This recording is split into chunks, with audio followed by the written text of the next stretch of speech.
the resource scarcity is already essentially abolished, in practical terms, even if not in distributional terms. That is the condition of industrial abundance, and that the real question is time. It's a tremendous kind of shift in perspective.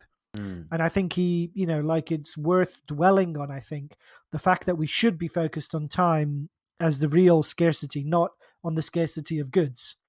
In Yeah. a world, like I say, of industrial production, the old question of scarcity falls behind. I think all of that is very important.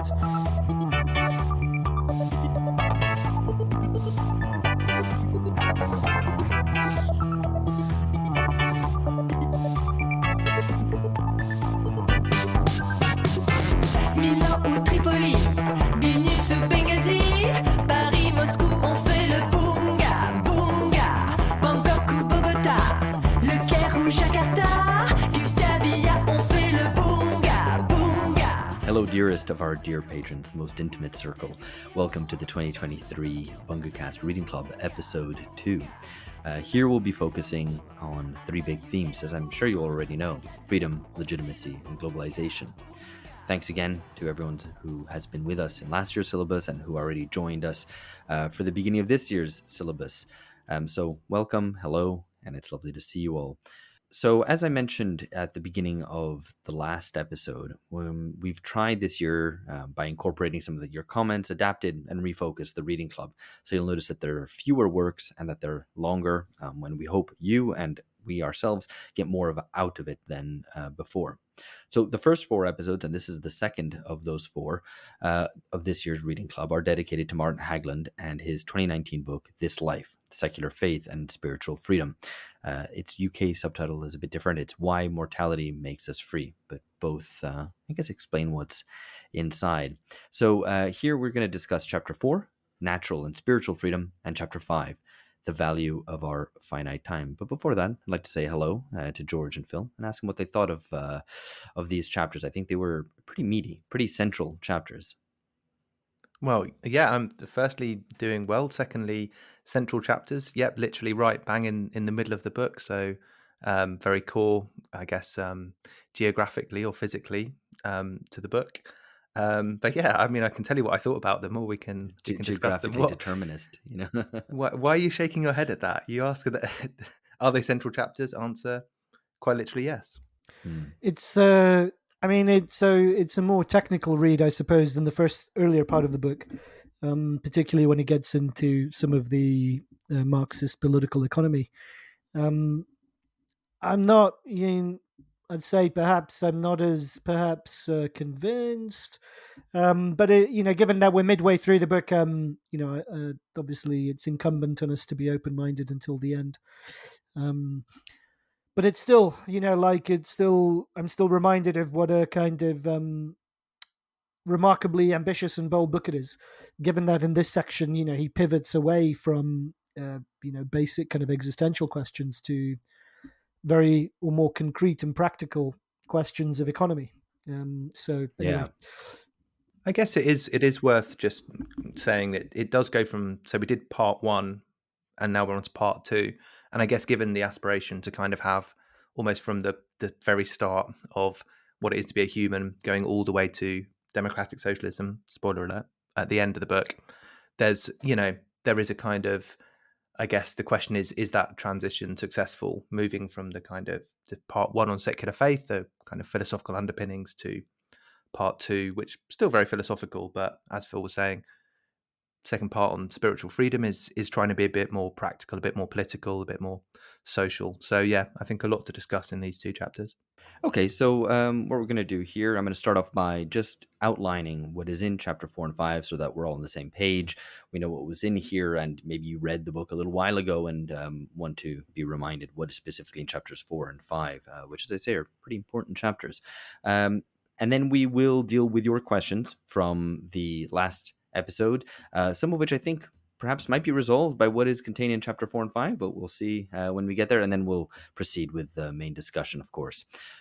Before anything else, I wanted to remind you that there are local reading clubs across a range of cities in North America, Europe, and Australasia. And if you would like to join one, please do get in touch at info@bungacast.com or drop us a message via Patreon. We will try to put you in touch with other people. There's quite a lot of reading clubs where there's maybe only 1 or 2 people and they're looking for more to join.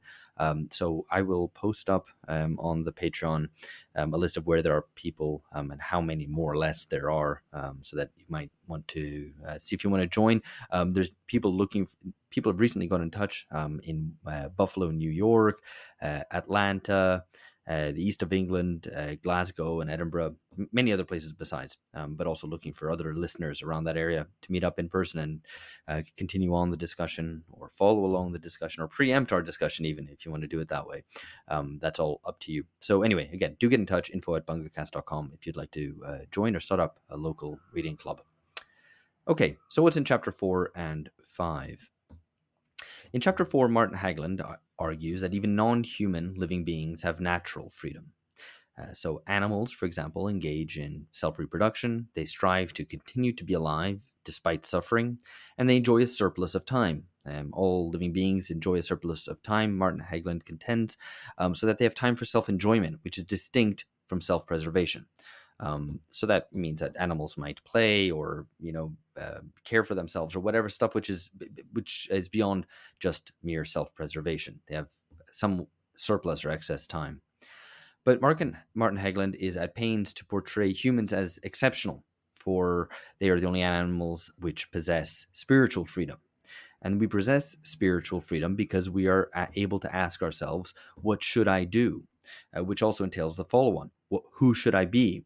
And then, crucially, particularly for Martin Hägglund, what should I do with my time? And that is the component, those are the kind of building blocks of what spiritual freedom is. This spiritual freedom has moral implications, he goes on to explain through chapter 4, because what we take to be the right thing to do, the right way to act, when presented with choices, is a crucial part of this freedom. So for Martin Hägglund, this implies not just a test of reason, but a test of faith.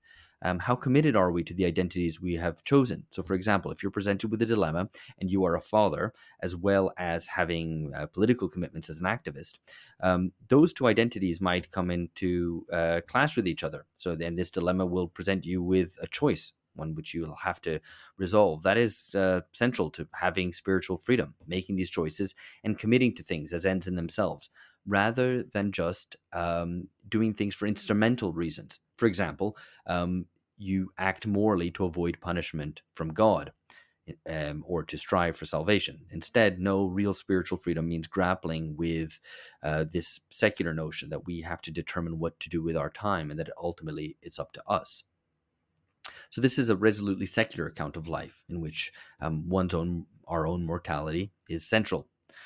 Chapter 5 then is a point at which the book kind of shifts in tone, even in pace to a certain extent, and certainly in terms of what it deals with. It's the central theoretical chapter of the book in which we're on first name terms now, Hägglund's philosophical vision and social critique are brought together. So it ties a secular understanding of the meaning of mortality and its implication for the time of our lives, which is all stuff that we saw in the last episode, and the political questions of our social organization, one which is currently, under capitalism, founded on time as a measure of value, specifically labor time. So in this chapter, Martin Hägglund discusses Marx's view that value in capitalism is rooted in labor time. And he tries to go deeper by tying this to a philosophical position, his own philosophical position, that what is essential is the time of our lives, and that spiritual freedom means being free to decide what to do with that time. This, for Hägglund, would be an actualization of the idea of freedom developed by Hegel. For Hägglund, and here I quote, "The question is whether the modern state and the market economy on which it depends are compatible with an actual or wirklich free society, an actually free society." A page later, Martin Hägglund goes on to say, Marx's critique is best understood as motivated by a commitment to making the idea of freedom actual, real, wirklich, workable. So then, just to round this off, Martin Hägglund finishes off chapter 5 by running through a sort of Marxism 101, I guess, but it's quite an enlivening one. I'm going to ask the guys what they thought of it a little while on. Or certainly it's a kind of kind of a useful introduction to Capital Volume 1, actually. I've read few kind of neater ones, so it's definitely worth it just for that. But anyway, in this, Martin Hägglund introduces the idea that the labor theory of value was not meant to be taken as a truth about human societies in general, but rather about capitalism. So Hägglund, through an engagement with Marx's Grundrisse, argues that for us to be truly free, we need to adopt a different measure of value, not one based on socially necessary labor time, but on what he calls socially available free time. All very interesting stuff. I hope you were able to follow that. I assume you will have been able to because you've read the book. Okay, listener questions. We're going to deal with various points, which I think mainly relate to the question of religion, which of course is fitting because that's what the first half of the book deals with. A lot of these questions deal with whether Hägglund is mischaracterizes religion or religious belief or religious believers. So anyway, let me go through these. Firstly, Jacob Cart says Hägglund bases his entire critique of religion on a fine point: the belief in eternity. He begins with examples of religious thought and shows how they are actually expressions of secular faith that are logically inconsistent with a belief in the eternal. I agree, says Jacob Cart, but when your subject is religion, pointing out a logical inconsistency doesn't necessarily win the argument. If a person, for example, is transformed by their encounter with religion in a way that causes them to value these positive expressions of secular faith, i.e. things that we value in real life, then does the logical inconsistency of basing those beliefs on eternity actually matter? Or is it just a trick that we arrive at the same conclusions? Basically, if believing in God makes you care for your family, then who cares if it's kind of this fake belief in God? The important thing is that you're valuing the things that you value in temporal life. In a world where any action at all is anchored in an acceptance of the cognitive dissonance required to live in the end of history, I'm not sure his central objection is powerful enough to discount the act of reaching these conclusions, quote unquote, falsely, i.e., through a faith based on the belief in eternity. Okay, we're going to park that just for a second, unless you guys want to comment on that immediately, because I think one of the next questions touches on similar ground, so we can take them in a round. Jeffrey Martin says, I haven't been able to make myself even slightly sympathetic to Hägglund's argument with regard to values being devalued in light of eternity, or a commitment to eternity, because whatever his intention, it doesn't address the religious position on its own terms, instead mischaracterizing it and constructing an inconsistency that isn't there.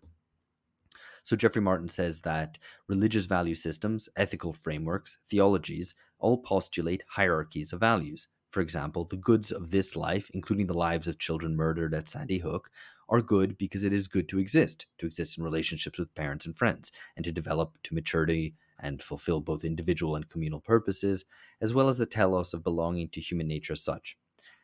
Religious people aren't being inconsistent in mourning their loss because they were meant to live out their lives as bearer of divine impress, even though eternity is conceptualized as better in every respect.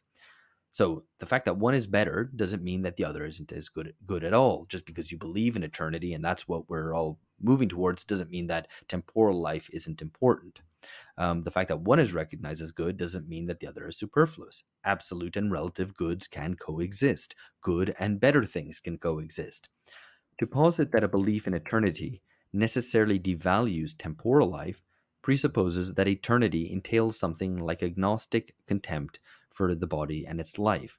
And while polemicists might like to indulge in such insinuations, I would suggest that the billions of religious believers of nearly countless doctrines throughout the course of human history, simultaneously valuing both this life and eternity, carry greater weight than a philosopher or polemicist asking the somewhat petulant question, if God is real, why are you mad that your child got killed? Oh, I don't know, perhaps because they love the child, and in the religious imagination, such love is a participation in divine love.